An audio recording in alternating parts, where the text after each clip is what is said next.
Hai guys, kembali lagi sama aku Clara. Buat yang baru pertama kali mampir nih di channel aku, salam kenal ya. Nah, di video kali ini aku bakal nyeritain kalian satu kisah yang ngeri banget nih. Dimana ada beberapa orang wanita yang diculik dan dibikin gak bisa bergerak. Terus mereka tuh didandanin dan dimain-mainin kayak boneka gini. Kalian harus lihat sih mereka bakal diapain. Ini ngeri banget guys. Oke deh, gak perlu lama-lama, langsung kita mulai aja ya ceritanya. Jadi awalnya ada seorang satpam yang lagi patroli malam-malam. Dia tuh kerjanya kayak di taman bermain gitu. Tiba-tiba dia ngedenger ada bunyi-bunyian yang aneh dari mainan kuda-kudaan ini. Tapi ternyata itu tuh cuma teman kerjanya yang lagi ngatur mesin. Sekalian emang dia sengaja ngisengin satpam ini biar kaget. Tapi gara-gara itu mainan kuda-kudaan ini kan keputer. Si satpam jadi ngeliat sesuatu nih, ada kayak kaki gitu. Akhirnya diberhentiin kan. Dan ternyata ada mayat seorang wanita. Langsung dilaporin deh tuh. Nah, kejadian ini tuh langsung diselidikin sama detektif. Soalnya ternyata sebelum ini udah ada kasus penemuan mayat lainnya nih. Kasusnya tuh serupa.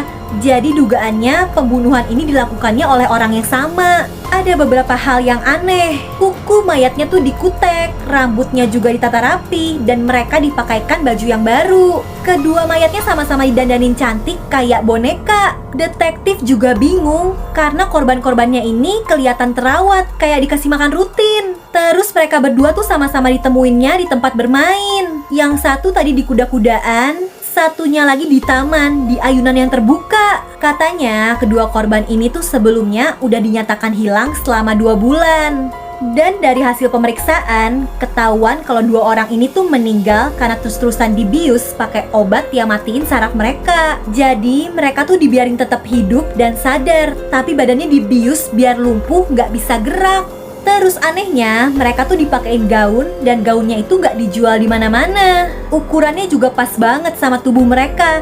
Jadi seolah-olah pelakunya ini emang ngebuatin mereka baju. Makanya nih para detektif juga curiga, bisa jadi pelakunya itu pembuat baju yang nyulik orang untuk dijadiin model buat pakai baju buatannya kan. Tapi para detektif masih belum bisa nebak nih siapa pelakunya.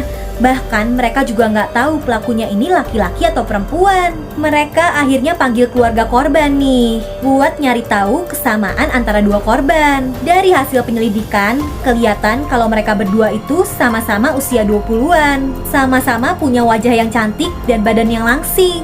Terus sebenarnya masih ada kasus orang hilang lainnya. Dan dugaannya dia juga korban penculikan ini. Makanya nih polisi diam-diam patroli di sekitar taman bermain. Karena biasanya si pelaku ninggalin mayatnya di arena taman bermain kan. Siapa tahu aja ada korban lainnya.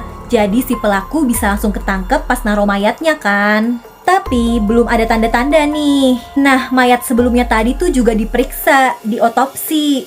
Ternyata di kepalanya dipasangin rambut palsu. Bahkan ini bukan rambut palsu biasa guys, tapi rambut palsunya tuh dijahit di kepala langsung pas si korbannya masih hidup. Jadi korbannya ini bener-bener dibikin kayak boneka. Soalnya rambut aslinya korban tuh bakal rontok akibat efek samping dari obat yang bikin gak bisa gerak itu. Dan si pelaku maunya tuh orangnya tetap cantik kayak boneka. Makanya sampai dipasangin rambut palsu segala. Terus balik lagi nih ke penyelidikan detektif. Ternyata bener ditemuin korban lagi yang kondisinya sama. Kalian bisa lihat deh, kepalanya dipasangin rambut palsu yang dijahit ke kepala. Ngeri banget. Tapi sayangnya si pelaku belum juga ketangkep. Dan ini kalian lihat nih ya. Jadi cewek pirang ini tuh baru keluar abis ngambil baju.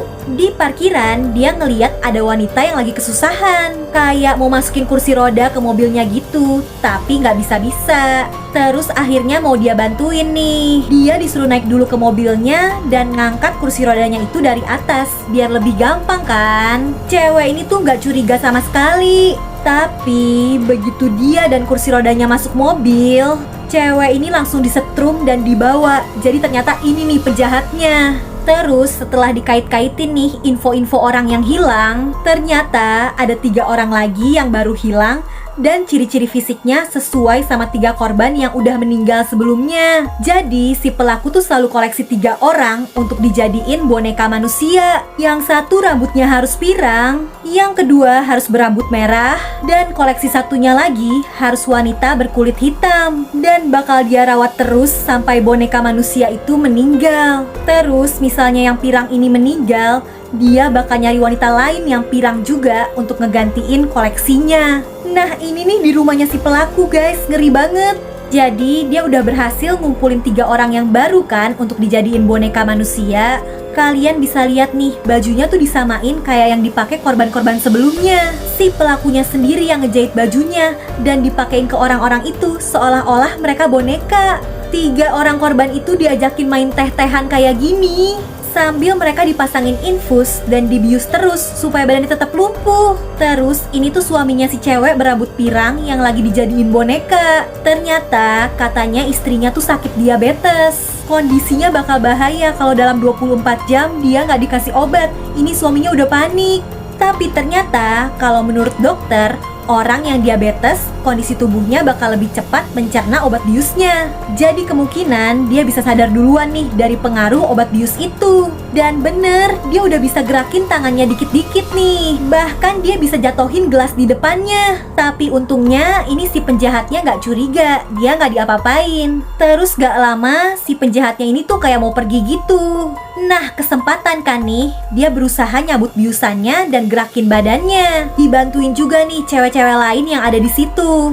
Dia udah ngesot-ngesot mau ngambil telepon dan minta bantuan, tapi susah banget. Bahkan dia sampai nggak sengaja ngejatohin manekin yang ada di situ. Udah gitu nih, pas teleponnya diambil, ternyata nggak bisa dipakai, jadi gagal deh. Terus parahnya lagi, cewek ini tuh udah nggak kuat banget. Sampai akhirnya dia jadi nggak sadarkan diri. Nah guys, si yang jahatnya ini ternyata namanya Samantha. Pas dia sampai di tempat tujuannya, dia kaget banget karena ngeliat udah banyak banget polisi. Ternyata setelah diselidikin lebih lanjut, obat bius yang dipakai buat bikin para korbannya ini jadi lumpuh gak dijual sembarangan kan. Udah gitu butuhnya juga banyak karena dipakainya tiap hari. Jadi detektif akhirnya tahu juga nih kalau obat itu tuh diambilnya dari klinik perawatan gangguan jiwa ini. Dan ini bapaknya si Samantha guys. Polisi tuh lagi nanyain alamat tempat tinggalnya si Samantha. Karena takut, dia langsung balik ke rumahnya dan udah hampir sampai. Untungnya cewek yang baju biru ini berhasil nyadarin cewek yang tadi supaya buru-buru balik ke kursinya. Dan berhasil nih, mereka bisa balik ke posisi semula supaya si Samantha nggak curiga kan.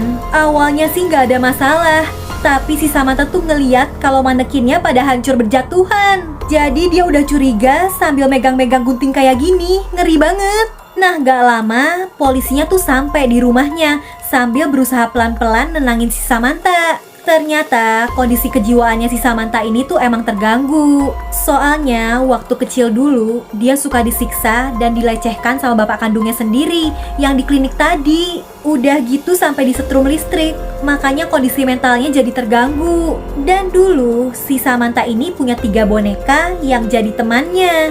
1 pirang, 1 rambutnya merah, dan 1 lagi berkulit gelap. Tapi bonekanya itu diambil sama ayahnya, makanya dia jadi stres dan nyari pengganti untuk bonekanya itu. Setelah dibawain boneka aslinya nih sama si detektif, si Samantha udah tenang. Bahkan dia langsung setuju untuk dibawa penyelidikan. Dan cewek-cewek yang dijadiin boneka ini langsung dapat perawatan medis. Untungnya mereka selamat. Nah gimana guys ceritanya? Ngeri juga ya manusia dijadiin boneka. Berikutnya aku pasti bakal ceritain ke kalian cerita-cerita yang lebih seru lagi, lebih ngeri lagi. Jadi minta tolong ya guys, langsung di like, subscribe, dan jangan lupa nyalain lonceng notifikasinya ya, biar kalian gak ketinggalan sama video-video aku selanjutnya. Oke deh, kayaknya cukup segitu aja ya dari aku. See you on my next video, bye!